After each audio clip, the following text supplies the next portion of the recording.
नमस्कार दोस्तों, आज मैं आपके बीच में लेकर आया हूं बहुत ही खतरनाक टॉपिक ऐसा है दोस्तों, या तो आपको यूपी टेट में आबाद कर सकता है या फिर आपको यूपी टेट के एग्जाम में बर्बाद कर सकता है।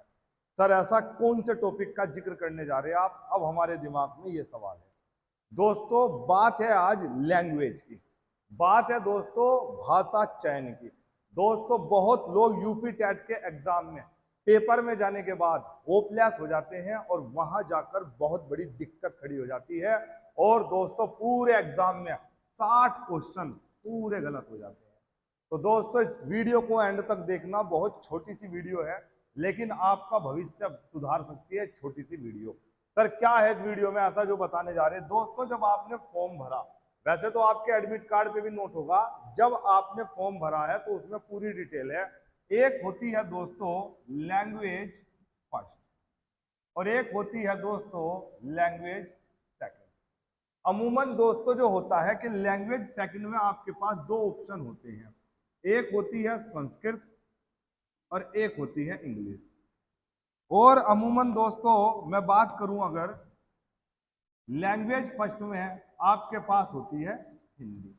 अब दोस्तों वहां जो सबसे बड़ी समस्या आपके सामने आती है, उस सबसे बड़ी समस्या ये आती है कि वहां संस्कृत दो दी होती है।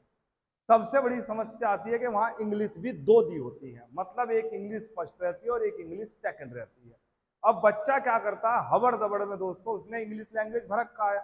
जैसे उसने एग्जाम खोला उसमें दे रखा इंग्लिश फर्स्ट लैंग्वेज और इंग्लिश सेकंड लैंग्वेज, और उसने फर्स्ट लैंग्वेज के इंग्लिश भरी और गोले भरने शुरू कर दिए। ना, ऐसी गलती, ऐसा पाप मत करना।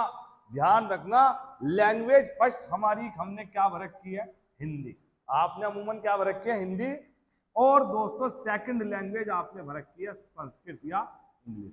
तो यानी कि जब आपने संस्कृत चूज कर रखी है तो दोस्तों संस्कृत फर्स्ट नहीं करनी, संस्कृत सेकंड करनी है। दिमाग में सेट कर लेना, संस्कृत कौन सी करनी है? सेकंड करनी है। और दोस्तों इंग्लिश फर्स्ट नहीं करनी, इंग्लिश भी दोस्तों आपको कौन सी करनी है? सेकंड करनी है। क्योंकि फर्स्ट लैंग्वेज आपकी कौन सी है? हिंदी। और सेकंड लैंग्वेज आपने चूज की है संस्कृत या इंग्लिश, तो संस्कृत का कौन सा आएगा? सेकंड। और इंग्लिश भी कौन सी आएगी? सेकंड। इस बात को दिमाग। तो दोस्तों बहुत बढ़िया बात आपको समझ में आई। तो लैंग्वेज फर्स्ट कौन सी भरनी है हमें? हिंदी फर्स्ट। कौन सी है लैंग्वेज फर्स्ट हमें जो करनी है? हिंदी फर्स्ट। और सेकंड लैंग्वेज में संस्कृत कौन सी करनी है? सेकंड। और इंग्लिश कौन सी करनी है? सेकंड। राइट, यस और नो? बाकी प्रैक्टिस सेट आपके पास है, आप उससे भी देखेंगे। बस याद आपको रखना है कि आपने कौन सी लैंग्वेज चूज की है। 90% बच्चे जो चूज करते हैं हमारे यूपी में, वेस्ट यूपी में समझ लो या पूरे यूपी में समझ लो, वो यूज करते हैं लैंग्वेज फर्स्ट तो हिंदी ही होती है, सेकंड लैंग्वेज में चॉइस रहती है, तो या तो संस्कृत भरते हैं इंग्लिश भरते हैं। तो मैं बार बार जोर दे रहा हूं कि संस्कृत कौन सी करनी है? सेकंड। ऊपर लिखा होगा संस्कृत सेकंड। और इंग्लिश कौन सी करनी है? English second. ठीक है दोस्तों, बहुत बढ़िया। तो बाकी दोस्तों कल आपका एग्जाम है, तो सबसे पहले लैंग्वेज का ध्यान रखना है पेपर में। और दोस्तों एक पेंसिल की डॉट लेकर, मैंने पहले ही बताया था, सबसे पहले एग्जाम पे ऐसे हल्के हल्के टिक कर लो और हाथ के हाथ जैसे 20 क्वेश्चन हो तुरंत गोले भर दो। जैसे ही गोले भरो फिर क्वेश्चन पढ़ो, क्वेश्चन पे आंसर पे टिक लगा दो हल्का हल्का, और फिर क्या भर दो? गोले भर दो। तो दोस्तों अगर एक साथ गोले भरने के चक्कर में रहोगे तो एक गोला अगर गलत हो गया तो पूरी ओएमआर शीट गलत हो जाएगी। और दोस्तों एक सबसे बड़ी बात, जब आप ओएमआर शीट भरेंगे, सबसे पहले ओएमआर शीट भरेंगे। वैसे तो आपने ओएमआर शीट की प्रैक्टिस कर ली होगी, अगर नहीं भी करी होगी तो आज बैठ के एक बार ओएमआर शीट घर पे भरने की कोशिश कर लेना।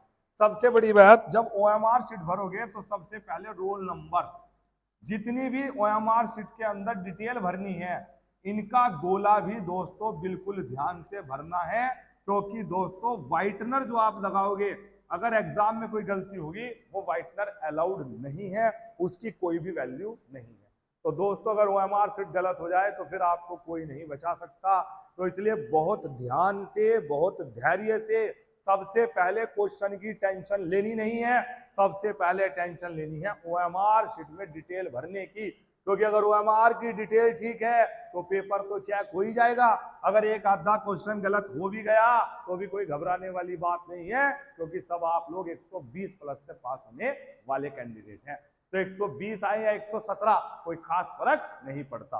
तो दोस्तों सबसे पहले पेपर में OMR शीट को बहुत अच्छे से भरना है, बहुत डिटेल से भरना है, बहुत ध्यान से भरना है, बहुत ध्यान से। उसके बाद दोस्तों लैंग्वेज चूज करने में बहुत सबसे बड़ी सावधानी रखनी है।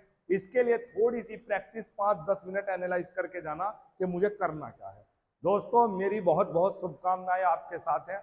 आपने बहुत मन से तैयारी करी, बहुत दिल से तैयारी करी, और दोस्तों अब आपका एग्जाम होने वाला है, अब आप युद्ध क्षेत्र में जाने वाले हैं, तो आप जीत कराएंगे, आप विजयी होकर आएंगे। मेरी आपके साथ बहुत बहुत शुभकामनाएं आपके साथ हैं। तब तक दोस्तों बने रहें इस चैनल पर। मैं सुपर टैट से रिलेटेड सारी न्यूज डालता रहूंगा, सुपर टैट से रिलेटेड सारी वीडियोस आपको मिलती रहेंगी। तब तक के लिए दोस्तों जय हिंद, जय भारत।